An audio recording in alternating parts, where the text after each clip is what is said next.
here in Alabama and across the South. We need more union members to run for local office. Too often, it is business owners, their lawyers, who are typically running our local governments. Which side are you on? Which side are you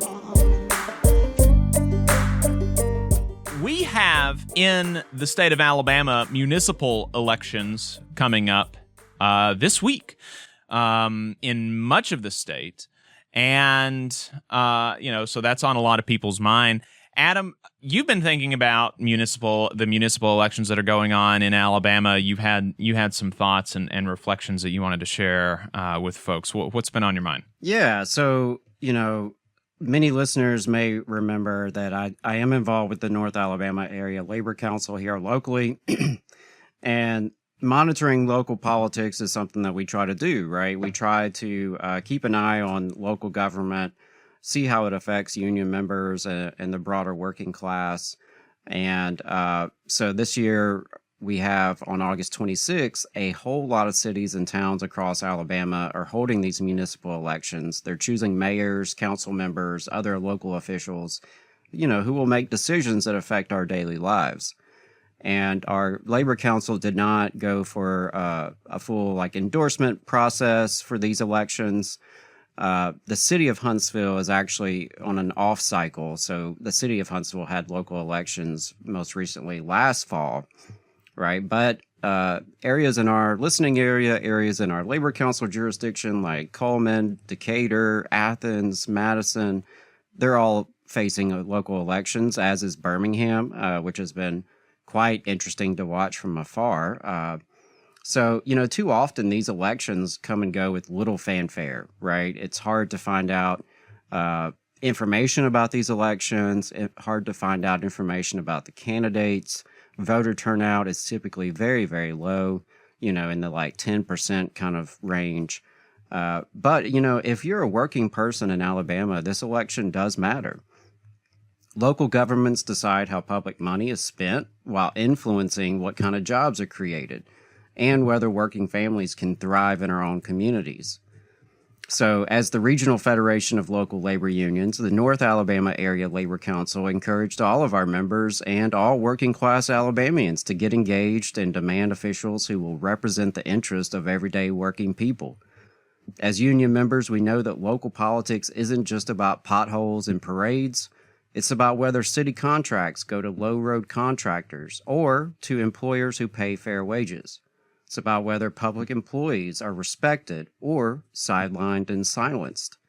It's about whether development enriches a few or lifts up the many. Organized labor has always fought for dignity, safety, and justice for working people, and that fight doesn't stop at the workplace door. It includes city halls, school boards, and planning commissions. We believe local governments must do more to put working people at the center of policy, not just as an afterthought, but as a driving force. So what does that look like? In Alabama, local officials can choose to adopt policies that ensure city and school workers earn a living wage and have a voice on the job. They can use public money for the public good, awarding public projects to contractors who follow safety, wage, and apprenticeship standards. They can fund public transit and infrastructure that connects working-class communities to jobs. They can promote apprenticeship readiness and workforce development tied to good union jobs. They can support tenant protections, recognizing housing as a worker issue too. And they can invite labor voices to the table, not just developers and lobbyists, when making major decisions, including through boards and commissions. If you've ever gone on your city's website, you'll see that there are plenty of boards and commissions. How many actual working people are on these boards and commissions? And something else we've thought about a lot in the Labor Council, why is there not a workers' commission at the local level, right? We have commissions and boards on all sorts of subjects, but they're, at least from what I've seen in our jurisdiction, I don't see any cities here locally who have even a workforce commission, an area where labor and business can come together and discuss the issues that are affecting working people. So we're calling on all candidates to listen to workers, to meet with labor unions, and to put the needs of working class people first. And we're calling on all union members and every working person in North Alabama to get involved. Don't sit this election out. Make sure you vote on Tuesday, August 26th. Ask questions, hold candidates accountable, and even consider running for something yourself next time. If working people don't speak up in local elections, we can't be surprised when our needs are ignored. But when we organize, when we can build cities where labor is respected, public services are strong, and prosperity is shared. So let's make sure this election is a step in that direction. And again, it's areas such as Athens, Coleman, Decatur, Madison, Birmingham, all over the state, local elections. And, these officials can really have a real impact on your life, and they are closer to you than the representatives in D.C. or even in Montgomery, right? You run into these people in town. You run into the folks at the grocery store. You probably know where they go to church. You can find out about these local officials and these local candidates. It's just these elections are not very well advertised. And a lot of times it's not worker-friendly candidates who are stepping up to the plate, right? We don't have enough union members who are running for local offices. And that's something that I think we need to change here in Alabama and across the South. We need more union members who are willing to run for local office, whether that's city council, school board, or even mayor, because too often it is business folks, business owners, their lawyers, their lobbyists and developers. Those are the folks who are typically running our local governments. And it shows, right? Because working people are not a priority when it comes to policy. Hey, 5 seconds. Just wanted to say that this is only possible because of our donors. If you want to see more of this, then consider donating yourself at tvlr.fm/donate. And as I mentioned, there are plenty of things that local government can do to support working people and to support organized labor. One thing that's worth mentioning is that here in Alabama and across much of the South, local governments are severely restricted in what they can do. Local governments do not have home rule in Alabama. They have to go through the state legislature to do almost anything. And our state, like many states, has been really severe in the use of preemption, right? Where the legislature preempts local governments from doing things that might help working people. A great example of that was years ago, the city of Birmingham raised their minimum wage.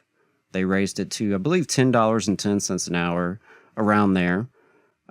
This was, over a decade ago or around a decade ago when the Raise the Wage movement was really growing and gaining momentum. The Fight for 15 was growing across the South.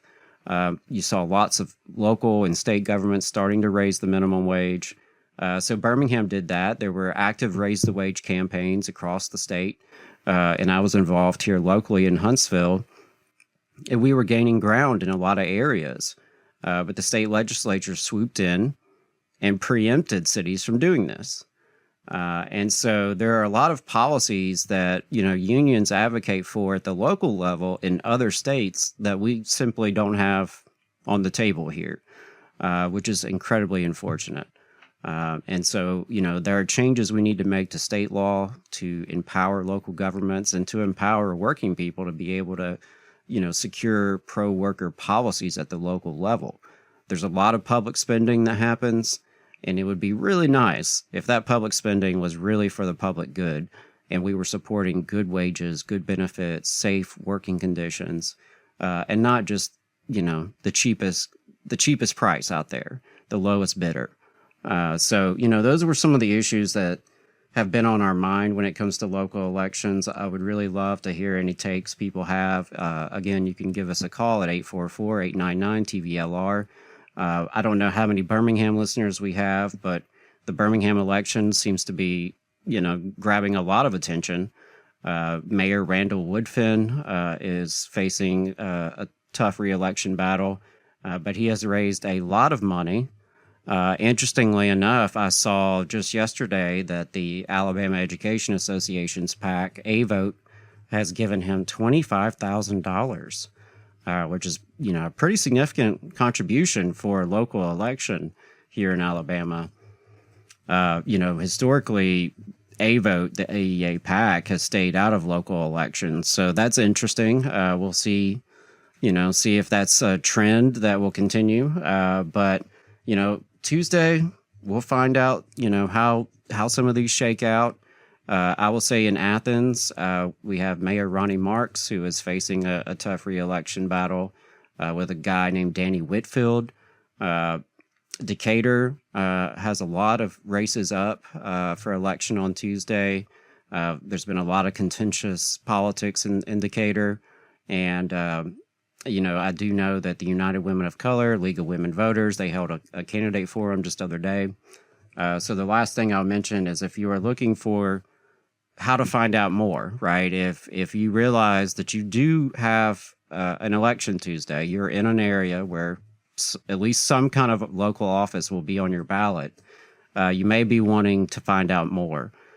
So United Women of Color, which is a local organization here in the area, put out a voting guide for Madison and for Decatur. So that's a really good resource. You can go online and find that United Women of Color voting guide. Again, that's for Madison and for Decatur. Another resource I would recommend is Vote 411. That is put on by the League of Women Voters. And again, just Google Vote 411 Alabama, and you can find that. You can plug in where you live and find out a little bit more about some of these offices, some of the candidates. But again, I guess my final message is that we as working people need to step up more in these local elections. Turnout is very, very low, which means we can have more of an impact. And the more unions get organized, the more we collaborate and come together and start pushing a local program of policies, the more we can actually make progress and start to impact these local elections. Because when 10% turn out, it doesn't take a lot of us to make a difference and to make an impact. So good luck to everyone on Tuesday. Hope you will show up and vote. Polls will be open from 7 a.m. to 7 p.m. But even if you're living in Huntsville or out of the state, you're somewhere where you don't have a local election, it's worth thinking about how we as unions and as activists and as working class folks can make a difference in local government, how we can shape local policy to be more responsive to our needs and our interests, because too many people are being priced out of their neighborhoods. Too many people are dealing with criminal justice bias. Too many people are dealing with wages that aren't keeping up with the cost of living. And there are just a lot of issues in our local governments that we need to address. And we need more working people and more unions represented in these agencies and in these bodies. And Jacob, I think that's all I had. Yeah, just make sure you go vote Tuesday. All right, there you go. Looking forward to seeing the outcome of those elections. If you have any thoughts about that, feel free to let us know, 844-899-TVLR. And I will mention, if you're local, if you are in North Alabama and you are interested in local government, please do reach out to the Labor Council. We would love to have more people keeping an eye on school board meetings, more people keeping an eye on city council meetings, planning commission meetings. So if you're already doing that kind of thing, please do link up with us. If you're interested in that kind of thing, even if it's watching them from home, right? A lot of these are now streamed online. If that's something that you feel like you can do and you can contribute, that would be a huge asset to the labor movement here locally. So we're always looking for people to keep their eyes on local government, report to us what's going on, anything relevant, anything that is going to impact us and our lives and our communities. So just wanted to make sure I put that plug out there as well.